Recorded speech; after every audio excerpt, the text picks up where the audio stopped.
আমাদের বাবাদেরকে ম্যানহোলের ভিতর থেকে বের করা হয়, আমাদের বাবাদেরকে নদীতে ভেসে আসে তাদের লাশ, গণকবরের ভিতরে পাওয়া যায়। তাদের মুখে আমরা একটা পানি দিতে পারি নাই, তারা একটা গোসল পায় নাই। একজন মৃত মানুষকে যতটুকু মর্যাদা দেওয়া দরকার তার কোনো কিছুই কিন্তু তারা পান নাই।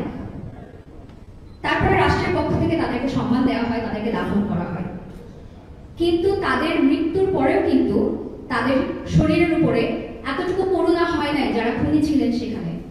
এবং পরবর্তীতে তাদের যখন দাফন শেষ হয়ে যায় তখন তাদেরকে বারংবার মেরে ফেলা হয়, তাদের উপরে মিথ্যাচার, অনাচার, জঘন্য রকমের ট্যাগ দিয়ে কিন্তু বিভিন্ন সময় তাদের যে ডিগনিটি, তাদের যে সম্মান বারবার করে নষ্ট করা হয়।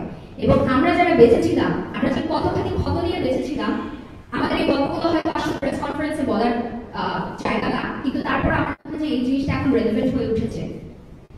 আর আমি যখন কথা বলছিলাম তখন আমার মনে হচ্ছিল যে আশেপাশে অনেক আওয়াজ হচ্ছিল এবং কিছু কিছু ব্যাপারে আপনাদের মনোযোগ আকর্ষণ করতে হয়তো আমরা ব্যর্থ হয়েছি। এবং জাতিগতভাবে আমার মনে হয় যে আমরা অনেকগুলো বিপর্যয়ের ভিতর দিয়ে যেতে যেতে যেতে যেতে অনেকখানি আমাদের অনুভূতিগুলো ভোতা হয়ে গেছে। কারণ আমরা প্রতিদিনই আসলে এত খারাপ খারাপ খবর দেখি, এত খবর দেখি, হয়তো আমরা অনেক কিছুই আসলে খুব গুরুত্ব দিয়ে দেখি না আসলে, বা হয়তো আমরা সেটা নিয়ে চিন্তা করি না। একটা বিষয়ে আমাদের এখানে সবাই কথা বলে গেছে, অনেকগুলো কথার মধ্যে যেন এটা আরো একবার ধামা চাপা না পড়ে, সেটার জন্য আমি আরেকবার একটু কথাটা রিপিট করতে চাই। সেটা হচ্ছে যে জনগণের নিকট যারা দেখছেন, দেশে বিদেশে যে প্রান্ত থেকে দেখছেন, তাদের প্রতি আমাদের আকুতি থাকছে। আমরা সরকারের দৃষ্টি আকর্ষণ করছি, আমরা অসম্ভব নিরাপত্তাহীনতায় ভুগছি এই মুহূর্তে। এই কথাগুলো আমরা আলাদা করে বলতে চাইছি, কিন্তু আমরা বলতে এখন বাধ্য হচ্ছি। এই গত 1 বছরের মধ্যে আমরা শুধুমাত্র আমাদের বাবার বিচার চাওয়ার জন্য, দেখেন এর আগে কিন্তু আমরা নিদারুণ কষ্ট ভোগ করেছি। আমাদের বাবাদেরকে যে নৃশংসভাবে হত্যা করা হয়, দেখেন প্রত্যেকটা মৃত্যুই খুব কষ্টকর মৃত্যু, যে যেভাবে মৃত্যুবরণ করে। আমাদের ক্ষেত্রে আমাদের অনেককে আটকে রেখে নির্যাতন করা হয়, 36 ঘন্টা আমরা অবরুদ্ধ ছিলাম। সেই সময়টা আমাদের উপর শারীরিক মানসিক নিপীড়ন ছিল। সেই সময়টা আমরা প্রতি মুহূর্তেই আমরা ভাবছিলাম যে আমরা মারা যাব। এরপরে যখন আমরা বের হয়ে আসি, আমাদের বাবাদেরকে ম্যানহোলের ভিতর থেকে বের করা হয়, আমাদের বাবাদেরকে নদীতে ভেসে আসে তাদের লাশ, গণকবরের ভিতরে পাওয়া যায়। তাদের মুখে আমরা একটা পানি দিতে পারি নাই, তারা একটা গোসল পায় নাই। একজন মৃত মানুষকে যতটুকু মর্যাদা দেওয়া দরকার তার কোনো কিছুই কিন্তু তারা পান নাই।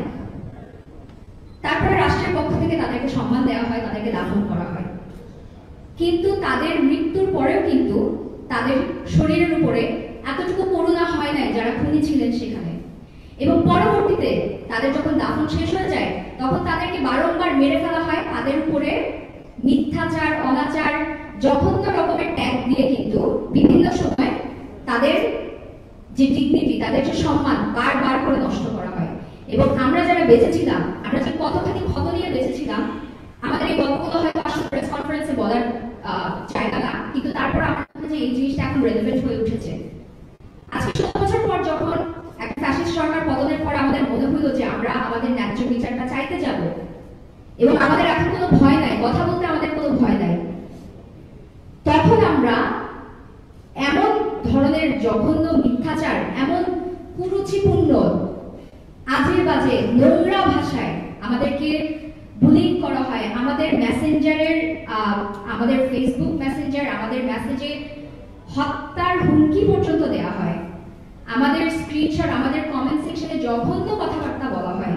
এবং আমরা যতটা না আমাদের উপরে নিয়ে নিয়েছি, এই যে 16টা বছর আমাদের মায়েরা যারা একা হাতে খুব অল্প সহযোগিতা পেয়েছেন, তারা যেগুলো জায়গা থেকে তারা নিজ হাতে আমাদেরকে যে এতদূর পর্যন্ত যার কৃতিত্ব, যে যত কষ্ট ভোগ করে তারা এ পর্যন্ত এসেছেন, আমাদেরকে এই যে মিথ্যাচার আর চরিত্র হলনের চেষ্টা, এত নোংরা একটা রাজনীতি আমাদের দেশে, সেখান থেকে আমাদের বৃদ্ধ মারা, যাদের এখন বয়স হয়ে গেছে, যারা রিটায়ারমেন্টে চলে গেছে, তারাও কিন্তু এই জিনিসটা থেকে রেহাই পায়। এবং এখানে এভাবে আসলে একটা ফ্যাসিস্ট সরকারের পতন হয়ে যাওয়ার পরে আমরা তখন নিরাপদ বোধ করতাম না কথা বলতে, আমরা তখন ভয় পেতাম। এখনো আমরা ভয় পাচ্ছি, এটা খুবই দুঃখজনক একটা ব্যাপার। আমি সবার কাছে বিনীত নিবেদন জানাচ্ছি, আমি আকুল আকুতি জানাচ্ছি, প্লিজ, আমরা সাক্ষী দিতে গিয়েও বাধার সম্মুখীন হয়েছি, সাক্ষী দেওয়ার কারণে পর্যন্ত আমাদেরকে এখন হুমকি দেওয়া হচ্ছে। আপনারা দয়া করে আমাদের নিরাপত্তাটা নিশ্চিত করার জন্য যা করা প্রয়োজন আমরা হাত জোর করে আপনাদের কাছে সেটি চাচ্ছি। এখন আমাদের মাঝে রাকিন আহমেদ কথা বলবেন, আমি তাকে স্টেজটা ছেড়ে দিচ্ছি। ধন্যবাদ।